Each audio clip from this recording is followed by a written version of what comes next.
C'est une forteresse entourée de rivières. Pittsburgh, en Pennsylvanie, est l'une des villes les plus sûres des États-Unis. Mais pas forcément pour tout le monde. Leon Ford est toujours sur ses gardes lorsqu'il est au volant.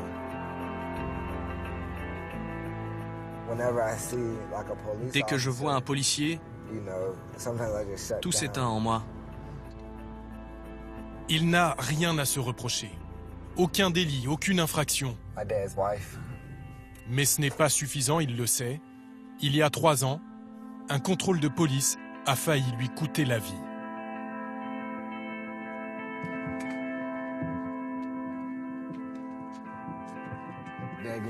Papa, tu me donnes un coup de main? 1, 2. Il était sportif, étudiant en commerce. Il est aujourd'hui hémiplégique. Conduire, c'est pas trop dur, mais sortir de la voiture, ça oui. Il faut que je m'arrange pour avoir toujours quelqu'un pour m'aider. À 22 ans, il a dû retourner vivre chez son père. Sa vie d'avant s'est arrêtée le 11 novembre 2012. Ce soir-là, des policiers repèrent Leon au volant de sa nouvelle voiture. La scène est filmée par la caméra du véhicule de police. Leon n'est pas armé, il a tous ses papiers, mais les policiers le confondent avec un délinquant qui porte le même nom de famille. Ouais, c'est bien notre gars. Tu es sûr? Ouais. Durant 19 minutes, Leon explique qu'il n'est pas l'homme qu'il recherche. Les policiers refusent de le croire et tentent de l'extraire de force. L'un d'eux, à droite, monte dans sa voiture. Leon panique et redémarre.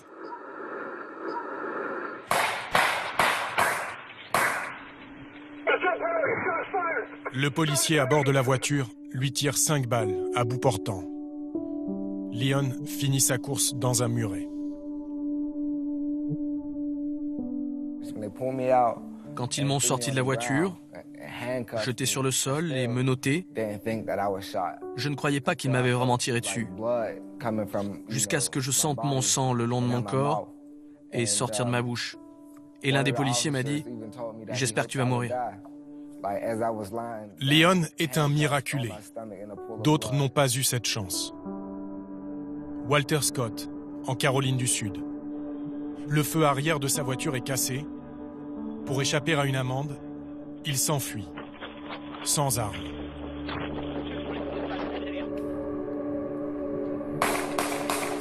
Sans sommation, il est abattu de 8 balles dans le dos. Eric Garner, vendeur de cigarettes à la sauvette à New York. Obèse et asthmatique, il est plaqué au sol et pris à la gorge. Il meurt étouffé sur le trottoir. Ou encore Samuel Dubose dans l'Ohio, contrôlé sans permis de conduire, alors qu'il rentre chez lui.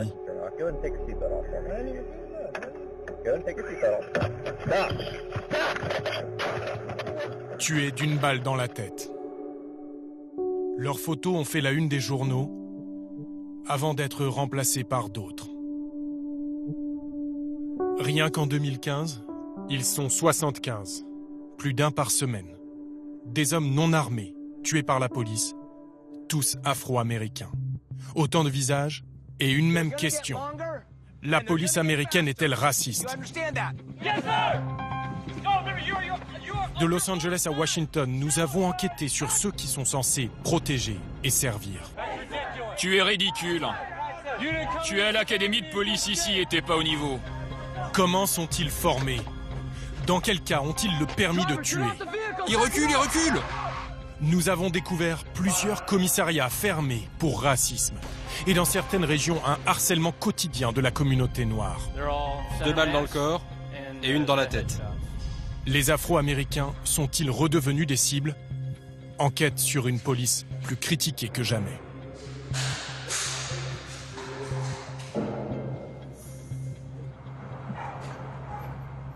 3 ans après son accident, le cauchemar est loin d'être terminée pour Leon Ford. Ça, c'est à mon fils. Il aime la boxe lui aussi. Il a 2 ans. Son fils est né alors que Leon était encore en soins intensifs. Mais Leon n'a pas les moyens de s'occuper de lui. Ça, c'est le jour où je suis sorti de l'hôpital. Il a dû abandonner ses études, n'a reçu aucune indemnisation et a dû payer lui-même ses frais d'hôpital. Là, c'est la balle qui m'a paralysé. Car aux yeux de la justice américaine, il n'est pas victime, mais présumé coupable. Je me suis réveillé à l'hôpital. J'ai découvert que j'étais paralysé, que je ne pourrais plus jamais marcher, mais aussi que j'étais poursuivi en justice et que je risquais 20 ans de prison. 20 ans de prison pour délit de fuite, agression et mise en danger de la vie des policiers. Insupportable pour son père, qui l'a porté directement de son lit d'hôpital au banc des accusés.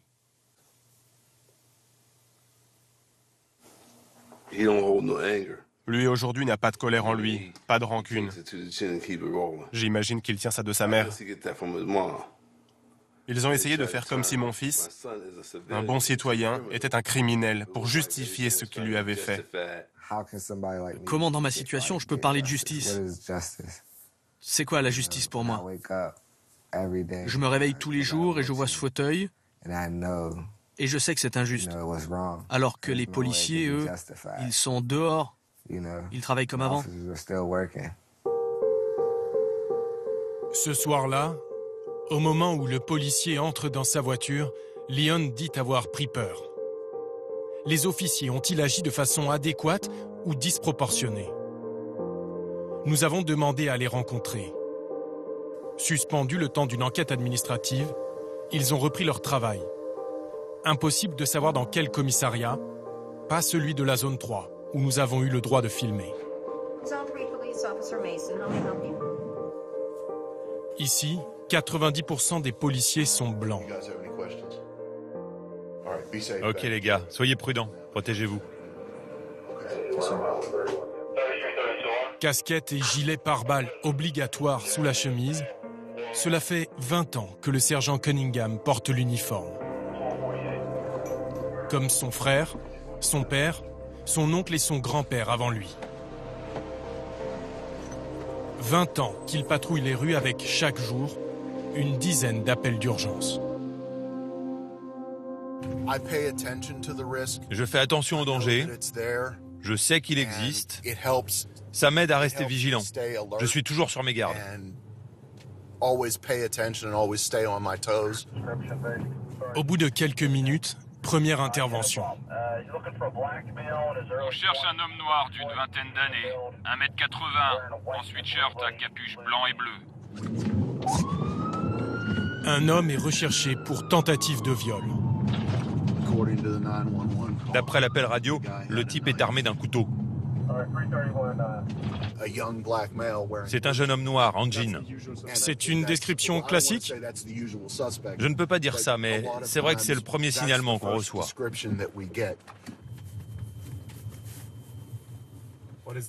Sur le bas-côté, un détail attire son attention.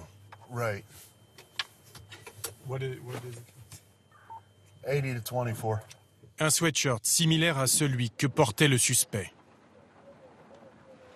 Ça correspond au signalement? Oui. Ça veut dire quoi? Qu'il s'en est débarrassé pour qu'on ne le retrouve pas. Dans la foulée, les policiers contrôleront plusieurs hommes noirs. Au hasard et sans succès. L'affaire Leon Ford n'a rien changé à leur façon de travailler. Le sergent Cunningham connaissait les policiers impliqués, des collègues, des frères d'armes.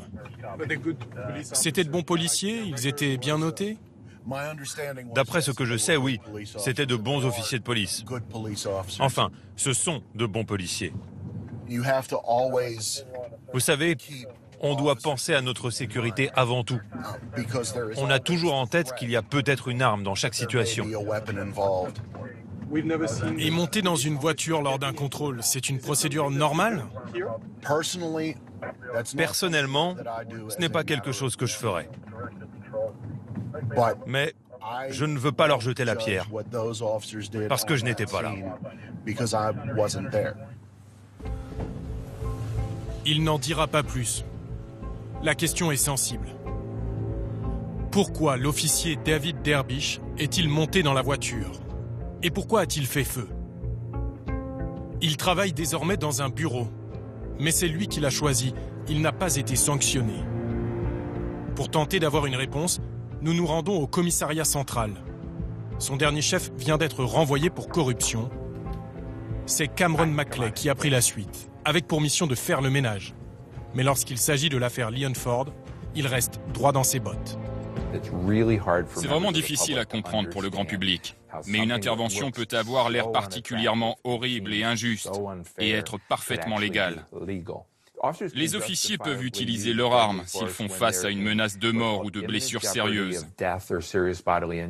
S'ils se sentent dans une situation de ce type, ils peuvent faire feu.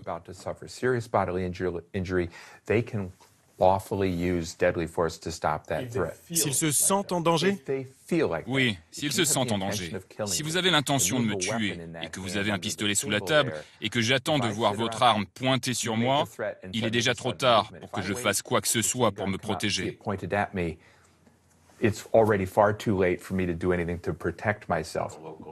C'est une décision de la Cour suprême. Un policier a le droit de tirer sur une personne non armée aux États-Unis. Il suffit de démontrer qu'il pouvait raisonnablement se sentir menacé. Et le fait que le policier soit monté dans la voiture, ce n'est pas quelque chose que vous devez examiner? On ne parle pas de Leon Ford là. Il y a eu une enquête criminelle et il y a eu une enquête administrative pour voir si les procédures ont été suivies ou s'il faut prendre des sanctions disciplinaires.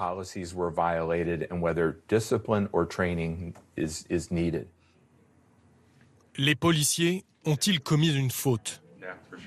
Seront-ils un jour sanctionnés? Au bout de 3 ans de bataille judiciaire, en tout cas, la ville de Pittsburgh a fini par abandonner les poursuites à l'encontre de Leon Ford. Il n'a pas été déclaré innocent pour autant, et encore moins victime.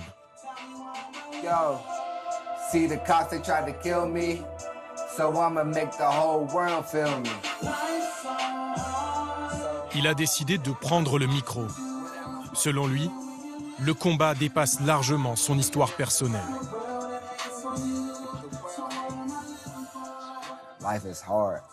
Ma vie n'est pas facile, mais je suis quand même reconnaissant d'être là et de pouvoir raconter mon histoire.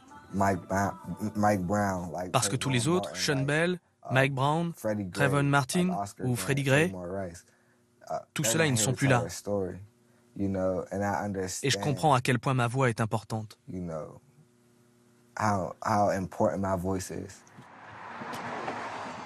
Sean Bell, Freddie Gray, Tamir Rice, des Afro-Américains tombés sous les balles des policiers.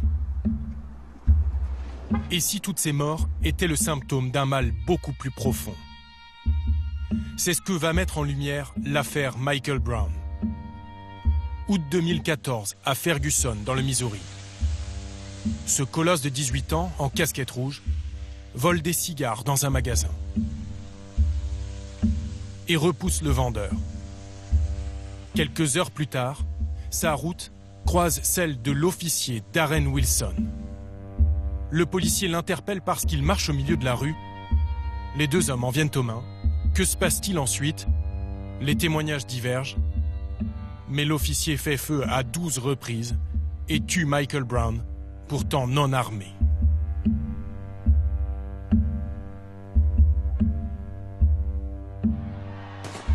Dans la foulée, une explosion de colère secoue la ville et le pays tout entier. Des mois d'émeutes, comme les États-Unis n'en ont pas connu depuis des décennies.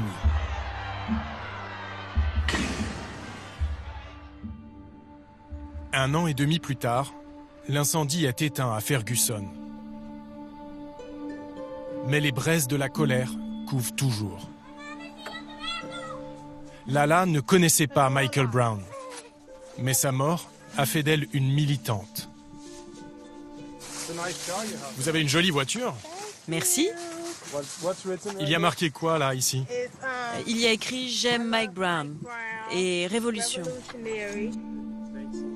Elle a baptisé sa voiture la Mike Mobile et se rend chaque semaine à l'endroit où il a été tué.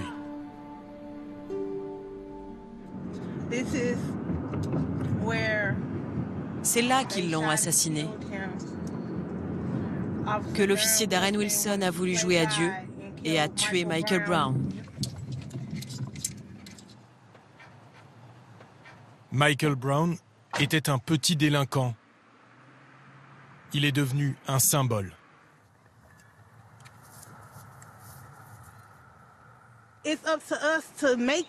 C'est à nous de nous organiser et de nous défendre. Sinon, ils vont nous tuer un par un.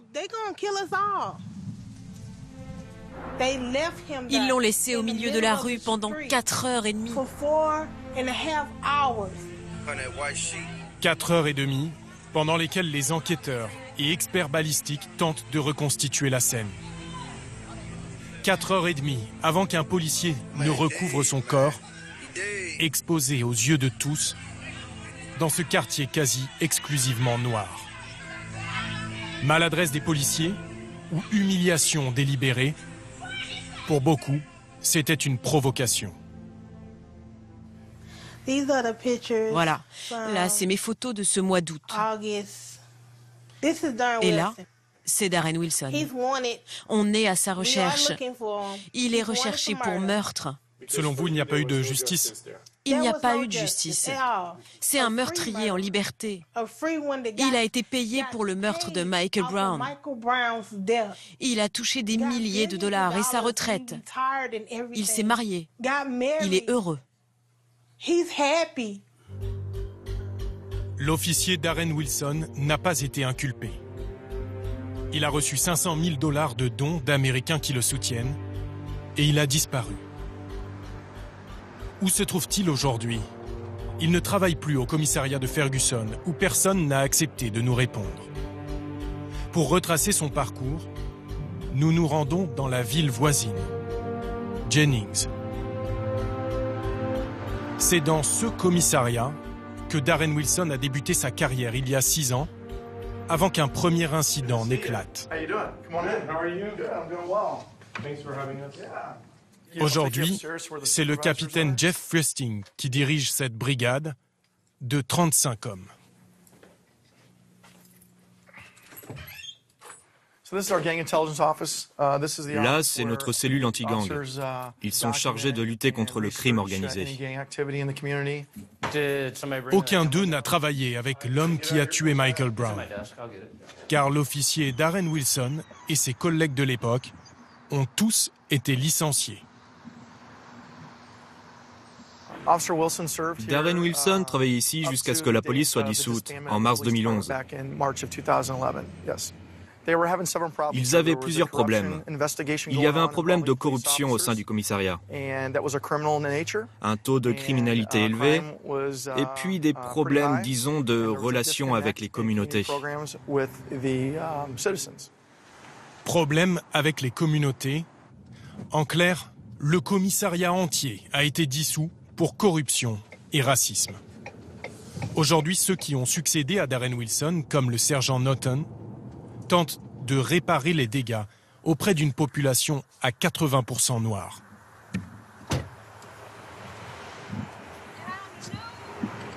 Bonjour, Miss Joy. Je suis venu avec la télé. Non, c'est pas vrai.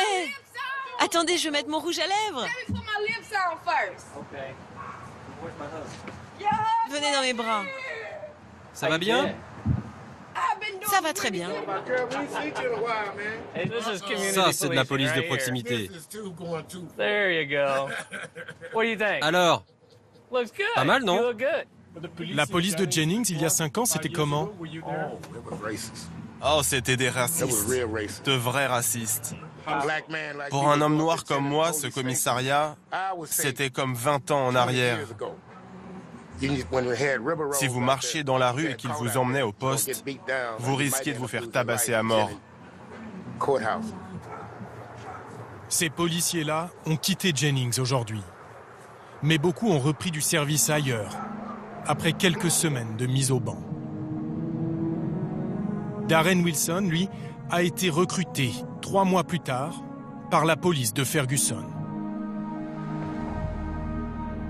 L'homme qui a signé son contrat, c'est le maire de la ville, James Knowles. Aujourd'hui pointé du doigt pour avoir dirigé une administration gangrénée par le racisme. C'est là que se réunit le conseil municipal. Dans cette ville à majorité noire, la mairie, la police et la justice ont toujours été tenues par des Blancs. Une petite équipe dirigeante dans un entre-soi capturé par des photos comme celle-ci, retrouvées sur les réseaux sociaux. Là, c'est Darren Wilson et là, c'est moi. Les gens essaient d'utiliser cette photo contre moi. Mais qu'est-ce qu'elle veut dire? C'est une photo d'un samedi soir comme un autre, dans un restaurant de Ferguson où tout le monde va. Et oui, j'étais là avec des responsables de la ville que je connais. Vous essayez de montrer à quel point cette communauté est incestueuse. Le maire est sur la défensive.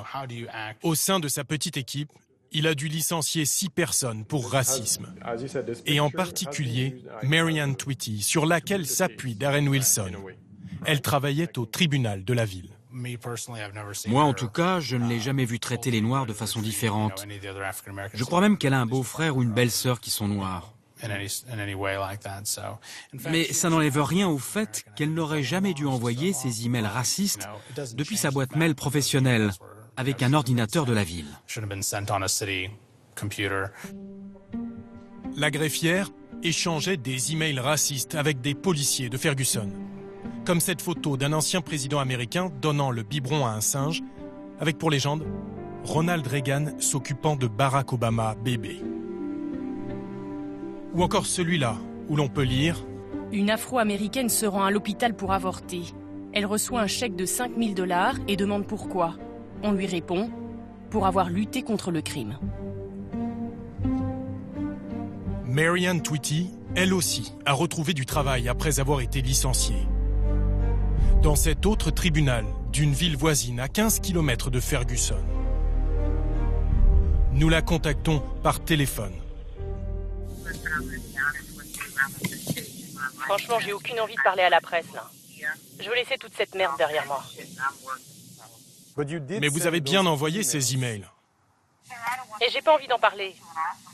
Sauf si vous êtes prêt à m'offrir 100 000 $. Sinon, merci de m'avoir appelé, mais on en reste là. Je vais rester dans les livres d'histoire à cause de cette affaire. Maintenant, il faut que je pense à moi.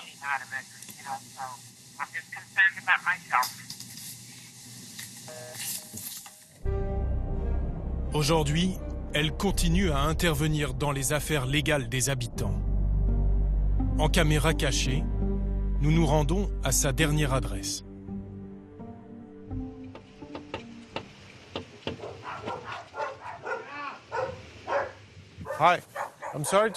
Bonjour.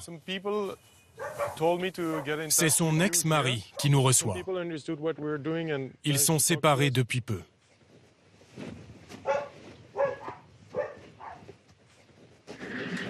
Tenez, asseyez-vous.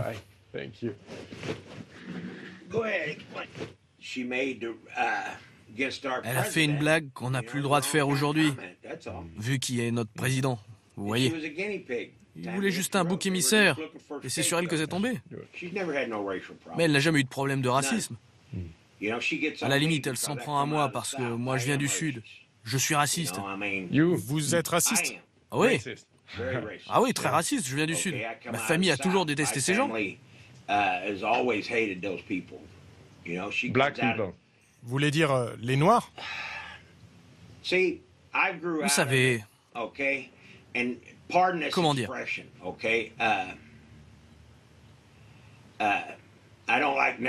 J'aime pas les nègres. Ils restent assis sur leur canapé toute la journée à attendre les allocations. Thanks for your help. Hey, I wish I could help you, sir. That's really kind. I wish I could help you. Mais s'agit-il de simples dérives individuelles? Ce climat de racisme a fait l'objet d'une enquête très approfondie du ministère américain de la Justice. Le rapport Ferguson, qui dénonce un préjugé raciste au sein de l'administration. Les méfaits de la police et de la justice à Ferguson visent de façon disproportionnée les Afro-Américains. 85% des contrôles de véhicules, 90% des amendes, 93% des arrestations visent des citoyens noirs. Ce rapport explosif est le résultat de centaines d'entretiens et de plusieurs mois d'investigations réalisées avec l'appui d'enquêteurs du FBI. L'homme qui l'a dirigé, c'est le professeur de droit Jonathan Smith. On s'est aperçu qu'à chaque fois que les chiens étaient lâchés sur des gens, c'était sur des Noirs, y compris contre un enfant de 14 ans qui séchait l'école. Toutes ces pratiques visaient particulièrement la communauté noire avec hostilité. Le professeur dénonce surtout un racket institutionnalisé, des amendes imposées en majorité aux Noirs, une culture policière contaminée par le racisme et visant à générer de l'argent. À Ferguson, le système judiciaire ne visait plus à protéger les individus, mais à rapporter de l'argent. Il y avait une collaboration entre la police et le tribunal pour prendre les gens au piège, leur prendre leur argent et remplir les caisses de la ville. Le harcèlement décrit dans le rapport, ils sont des milliers à l'avoir subi. Thomas Baker le connaît par cœur. Excès de vitesse, défaut d'assurance, des infractions banales qui s'accumulent, des amendes 3 à 5 fois plus élevées qu'ailleurs qu'il n'arrive plus à payer, et au bout de l'engrenage, la prison. Combien de fois vous avez été emprisonné? En tout, je dirais, depuis le temps, je dirais que j'ai été emprisonné plus de 150 fois. 150 fois? Oui. Uniquement pour des infractions routières? Je n'ai jamais rien fait d'autre. Mis bout à bout, pour ces délits mineurs, il aura passé près de 6 mois de sa vie en prison. L'équivalent dans certains États d'une condamnation pour braquage. Thomas habite une jolie maison dans un quartier bourgeois. Ingénieur électronicien de 40 ans, père de famille, il a pourtant failli tout perdre.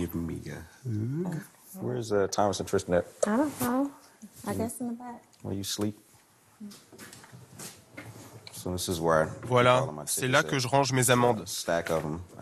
Enfin, pas toutes. J'en ai aussi dans la voiture. Là, vous avez 2 PV. Il faut que j'aille au tribunal pour 48,50 $. Vous êtes convoqué au tribunal pour 48,50 $? Oui. Et vous pouvez aller en prison pour ça? Oui. Il lui est arrivé d'avoir 10 convocations au tribunal la même semaine, de devoir choisir entre manquer une journée de travail ou une convocation, et donc risquer la prison. J'ai perdu 3 emplois à cause de ça. Un jour, je n'ai pas pu payer mon loyer. J'ai été expulsé. J'étais au fond du trou. J'étais incapable de subvenir aux besoins de ma famille. J'ai fini à l'hôpital, en dépression. De peur d'être arrêté avec ses enfants, il ne pouvait plus les emmener à l'école, ni au parc. Son couple a failli ne pas résister. Je n'arrivais pas à comprendre pourquoi il se faisait tout le temps arrêter. Alors que moi, je n'avais jamais de problème. Mais c'est parce que je ne suis pas un homme noir. Vous disiez à vos enfants qu'il était en prison? Non. Non. Mon fils de 4 ans m'a demandé pourquoi je n'étais jamais là. Alors je lui ai dit que j'étais en mission secrète. Et parfois il me demande si j'ai l'intention de repartir en mission. Et je lui dis non. C'est terminé les missions secrètes. Il n'est pas encore tiré d'affaire. Mais une équipe de juristes a décidé de le défendre gratuitement. Lui et tous ceux qui, depuis des années, remplissent les caisses et les prisons de la ville. Hey, how you doing? L'avocat Thomas Harvey dirige Arch City Defenders. Il a lancé une action de groupe qui représente 10 000 personnes à Ferguson et a déjà obtenu que l'État du Missouri fixe des plafonds aux villes qui se nourrissent des amendes. Désormais, les villes ne peuvent pas tirer plus de 12,5% de leurs revenus des infractions routières. Mais cette nouvelle loi a deux défauts majeurs. Elle ignore totalement le cœur du problème, l'aspect racial. Et puis il lui aura fallu la mort d'un homme non armé dans notre région, la mort de plusieurs autres à travers le pays, 1 an de manifestations et la crainte, la menace d'une révolution pour que le système évolue un tout petit peu.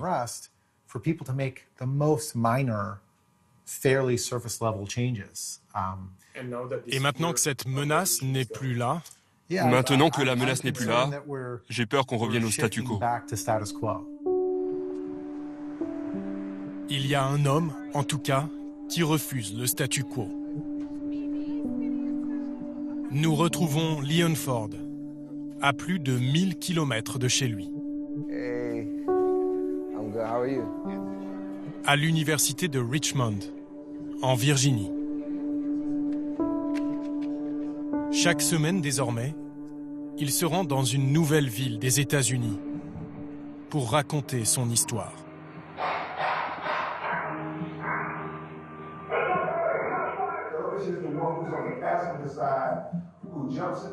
Ce jour-là, parmi les dizaines d'étudiants et de spectateurs venus l'écouter, pas un seul blanc.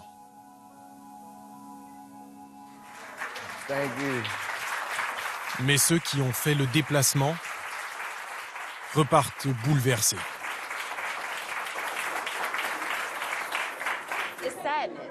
C'est triste. En tant qu'Afro-Américaine, j'ai déjà entendu tous les combats que mon père a dû mener. Mais mon père a 65 ans, lui il a 22 ans. Et savoir que ça continue encore aujourd'hui, c'est blessant. Mais je me sens fière aussi, quand je réfléchis à tout ce qu'on a subi, à tout ce qu'on a traversé, tout en restant unis et sans jamais céder à la colère et à la haine. Je ressens beaucoup d'amour après cette conférence, en parlant avec ces gens. Vous traversez tout le pays en voiture, c'est pas trop dur? Ça a changé votre vie tout ça? Oui, il y a des gens qui voient les voyages comme un problème. Pour moi, c'est l'inverse. C'est, allez quoi, c'est juste à 6 heures de route, on y va. Même en fauteuil, je le vois plus le fauteuil moi, vous savez. Je suis handicapé dans mes jambes, pas dans ma tête. Pour lui, pour les Noirs américains, la longue marche est loin d'être terminée.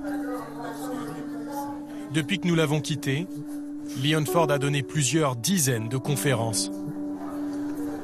Dans le même temps, une dizaine de Noirs américains non armés ont à nouveau été tués par la police.